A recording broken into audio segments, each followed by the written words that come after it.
Friends, last lecture में हमने देखा था कि जो फोर फोल्ड क्लासिफिकेशन हो रखी थी स्टेट्स की, उसको हमारी गवर्नमेंट ने कैसे ख़त्म किया था। लेकिन जब उस टाइम ख़त्म करा गया ना, उस टाइम थी 14 स्टेट और आज की डेट में 28 स्टेट है। तो 14 से लेके 28 स्टेट कैसे बनी, यही सब हम इस लेक्चर में कवर करें। नई स्टेट जानने से पहले ज़्यादा इंपॉर्टेंट है कि हमें पुरानी स्टेट्स पता हो कि 1956 में जो 14 स्टेट बनाई थी गवर्नमेंट ने, वो कौन कौन सी थी। तो इसके लिए मैंने ये स्लाइड बना रखी है, इसको आप अच्छे से देख लीजिए। अगर तो आपने खुद नोट डाउन कर लें है तो आप खुद लिख लीजिए, नहीं तो आप PDF डाउनलोड कर लेना। अब हम अपना टॉपिक शुरू करते हैं, जो कि है new states and union territories created after 1956। तो देखिए हुआ क्या, जब आंध्र प्रदेश को स्टेट बना दिया आपने लैंग्वेज का बेस पे, तो हर जगह से डिमांड उठने लग पड़ी कि भाई हमारी भी सेपरेट लैंग्वेज है, इसलिए हमें भी सेपरेट स्टेट दो।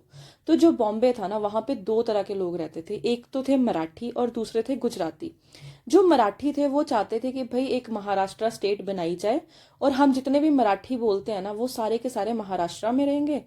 और गुजराती लोग ये बोल रहे थे कि भाई अलग से एक सेपरेट स्टेट बना दो जिसका नाम रखो गुजरात, और हम सभी गुजराती वहां पे रहेंगे।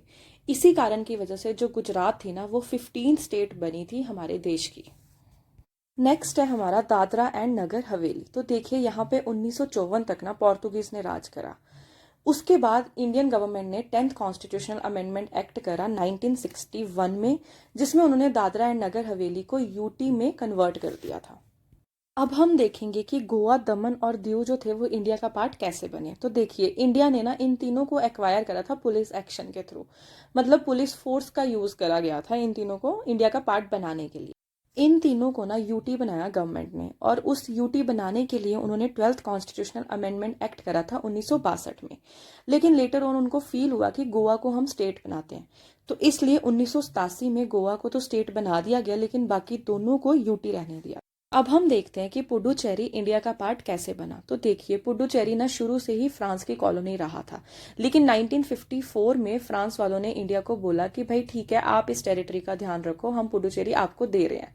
अब देखो पुडुचेरी को इंडिया का पार्ट बनाने के लिए कॉन्स्टिट्यूशन को अमेंड करना पड़ना था।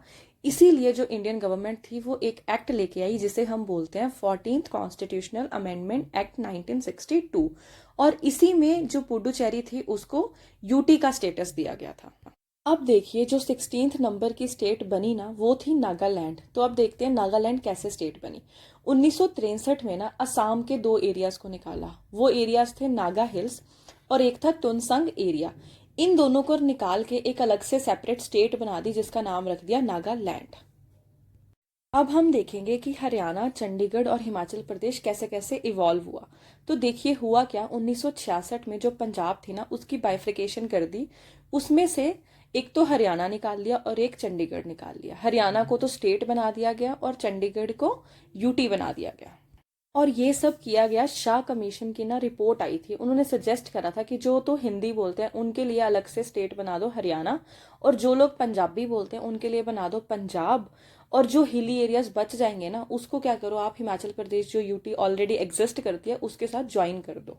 तो इस रिकमेंडेशन पे ये सब चीजें हुई थी। बट बाद में ना 1971 में हिमाचल प्रदेश को फुल फ्लेज स्टेट बना दिया गया था इंडियन गवर्नमेंट के द्वारा। नेक्स्ट स्टेट्स जो बनी थी ना, वो थी मणिपुर, त्रिपुरा एंड मेघालय। तो देखिए जो मणिपुर और त्रिपुरा थी ना, ये पहले यूटी हुआ करती थी 1956 में, लेकिन 1972 में इन दोनों को स्टेट का दर्जा दिया गया और साथ में जो मेघालय थी उसको भी स्टेट बनाया गया। अब देखिए जो मेघालय था ना, वो पहले सब स्टेट थी असम के अंदर ही। तो अब सब स्टेट क्या होता है, देखो इसमें क्या होता है कि आप किसी स्टेट के अंदर ही हो, लेकिन आपको थोड़ी सी आज़ादी दी गई है। जैसे कि मेघालय के पास फ्रीडम थी कि वो अपना जो कानून है वो खुद बनाता होता था। इवन उसको इम्प्लीमेंट करने के लिए काउंसिल ऑफ मिनिस्टर्स भी उनके अलग से ही थे। लेकिन 1972 में जो मेघालय है उसको स्टेट का दर्जा दे दिया गया था। और 1972 में दो नई यूटी बनी थी जिनका नाम है मिजोरम एंड अरुणाचल प्रदेश, और ये दोनों जो था ये भी किसका पार्ट थे, ये असम का ही पार्ट थे। नेक्स्ट स्टेट बनी सिक्किम। तो अब देखते हैं सिक्किम कैसे बनी। देखिए 1947 तक तो सिक्किम पे राज किया था चोग्याल डायनेस्टी ने, लेकिन जब 1947 में आज़ादी होगी तो ब्रिटिश पैरामाउंसी के ख़त्म होने के बाद सिक्किम को ना इंडिया का प्रोटेक्टोरेट बना दिया। तो देखिए वर्ड से ही क्लियर होता है कि इंडिया ने सिक्किम को प्रोटेक्ट करना था, लेकिन सिर्फ तीन चीज़ों में। एक तो डिफेंस के मामले में करना था कि भाई उन पर कोई अटैक वगैरह ना कर दे। दूसरा उनके कम्युनिकेशंस और तीसरा उनके एक्सटर्नल अफेयर्स जो थे उसका ध्यान भी इंडिया ने ही रखना था। बट सिक्किम के लोग ना इंडिया के इन्वॉल्वमेंट को ज़्यादा से ज़्यादा चाहते थे, इसीलिए हमारी गवर्नमेंट जो थी वो 35th कॉन्स्टिट्यूशनल अमेंडमेंट एक्ट लेकर आई 1974 में, जिसमें उन्होंने सिक्किम को दर्जा दिया था एज एन एसोसिएट स्टेट। लेकिन देखिए इस चीज़ से भी ना जो सिक्किम के लोग थे वो सेटिस्फाई नहीं हुए, क्योंकि सिक्किम को ना फुल फ्रीडम चाहिए थी। इसी वजह से हमारी जो गवर्नमेंट थी वो 36th कॉन्स्टिट्यूशनल अमेंडमेंट एक्ट लेकर आई 1975 में, और इसी में सिक्किम को इंडिया का 22वां स्टेट बनाया गया था। नेक्स्ट है मिजोरम, अरुणाचल प्रदेश एंड गोवा। तो देखो मिजोरम और अरुणाचल प्रदेश को 1972 में यूटी का दर्जा दिया गया था, लेकिन 1987 में मिजोरम, अरुणाचल और गोवा तीनों को स्टेट बना दिया गया था, और इसी के साथ इंडिया की टोटल स्टेट हो गई थी 25। अब देखिए ईयर 2000 में 3 और स्टेट को बनाया गया। एमपी में से छत्तीसगढ़ को सेपरेट स्टेट बनाया गया, यूपी में से उत्तराखंड को सेपरेट स्टेट बनाया गया, और बिहार में से झारखंड निकला। ठीक है, इन तीनों को स्टेट बनाते ही इंडिया में जो टोटल स्ट्रेंथ थी ना स्टेट्स की वो होगी 28। अब हम बात करते हैं तेलंगाना की। तो देखिए ये 2014 में ही बनी है, और इसको आंध्र प्रदेश में से निकालकर सेपरेट स्टेट का दर्जा दिया गया। अब देखो इंडिया में जो टोटल स्ट्रेंथ है ना स्टेट्स की वो होगी 29, लेकिन आपको मैंने स्टार्टिंग में भी बोला था कि एट प्रेजेंट इंडिया में 28 स्टेट हैं। तो वो कैसे? क्योंकि जम्मू कश्मीर जो था ना वो पहले स्टेट होता था, लेकिन उसको अब यूटी बना दिया गया है।